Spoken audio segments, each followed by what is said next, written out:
Penerapan konsep ekonomi sirkular menggunakan metode pirolisis dapat menjadi solusi ramah lingkungan untuk mengurangi polusi sampah di Indonesia. Lalu sejauh mana perannya dan apa saja dukungan pemerintah dalam menyokong pengelolaan sampah jadi energi terbarukan?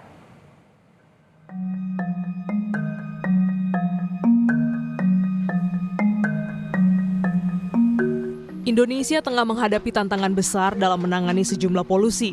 Di antaranya polusi udara, air, bahkan ancaman mikroplastik hampir di setiap provinsinya. Untuk itu diperlukan kesadaran bersama demi menjaga kelangsungan lingkungan di tengah ketidakpastian ini.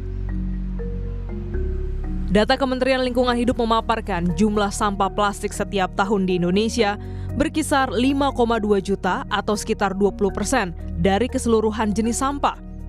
Jumlah ini diperkirakan setara dengan 2.400 lapangan bola. 56,7% diantaranya disumbang dari rumah tangga pada tahun 2025.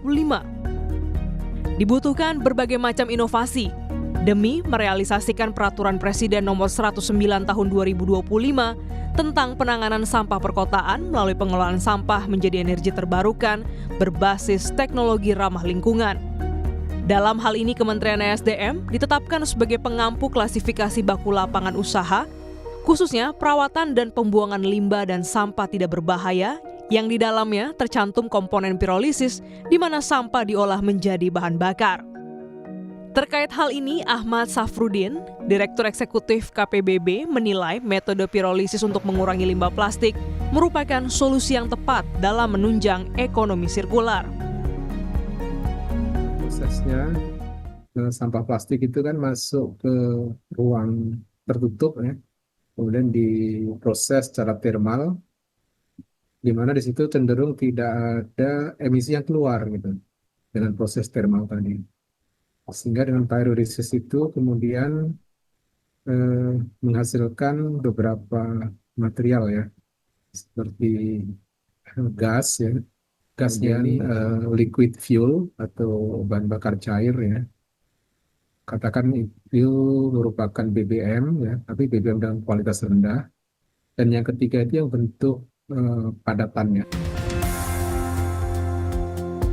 Ahmad menambahkan, sampah yang diolah bisa menjadi bahan bakar atau pirolisis dapat memiliki pangsa pasar tersendiri seperti kapal, industri yang biasa menggunakan bahan bakar solar.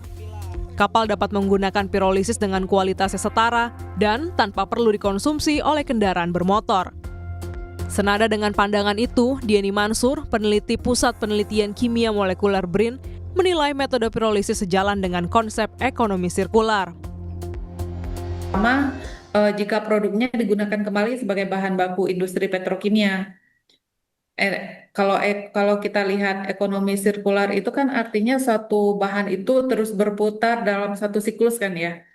Nah, pirolisis memungkinkan plastik yang tidak bisa didaur ulang secara mekanik dikembalikan menjadi bahan baku ataupun bahan bakar, bukan langsung kita buang ke TPA begitu saja. Namun demikian, dalam implementasinya, pengelolaan sampah melalui pirolisis masih menghadapi sejumlah tantangan.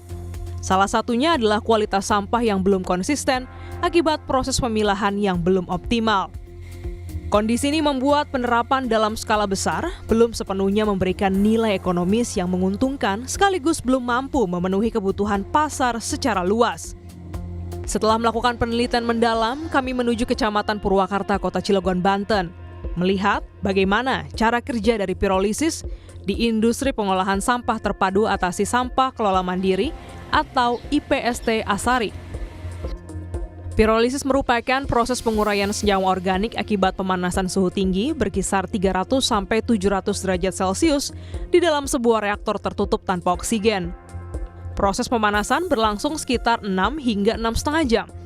Dilanjutkan dengan pendinginan dan pengumpulan selama 3 jam. Setelah itu, hasilnya disaring dan disimpan sebelum didistribusikan. Proses ini dapat mengubah plastik menjadi gas, minyak cair, dan residu padat, di mana ketiganya memiliki nilai guna. Murad M. Yasin, Ketua Kelompok Swadaya Masyarakat, menjelaskan bahwa produk yang dihasilkannya belum dapat menjadi pengganti bahan bakar kendaraan bermotor hingga saat ini. Mungkin itu perlu kajian penelitian melalui lab-lab ya, di lab kembali. Karena memang kita udah berulang ke lab sampai kita ke lab di Lemigas, itu tuh memang untuk nomor itunya oktannya itu kurang itu tuh kalau untuk bensin.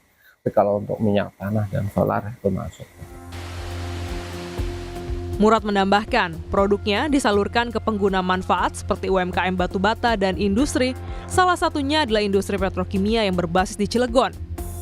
Di lain pihak, SGS Barito memanfaatkan sampah yang diolah menjadi BBM Plus menjadi sumber energi alternatif sejak 2023. Hal ini bahkan mampu menekan biaya operasional serta tidak menemui masalah besar dalam penggunaan bahan bakar hasil pirolisis. So far, if we talking about the technically, right, the using of this fuel has been very smooth for me, right, and we haven't seen any the major engines issue. Even though we did some notice that have some residue in the fuel filter, but it's can manageable, right, by we stick to the routine maintenance schedule, adding the pre-filter to keep the system clean. I think it's really small manageable adjustment that keep the truck can running okay while we trial use this fuel. Pemerintah melalui Kementerian Energi dan Sumber Daya Mineral menegaskan akan menyokong pengolahan sampah menjadi energi terbarukan.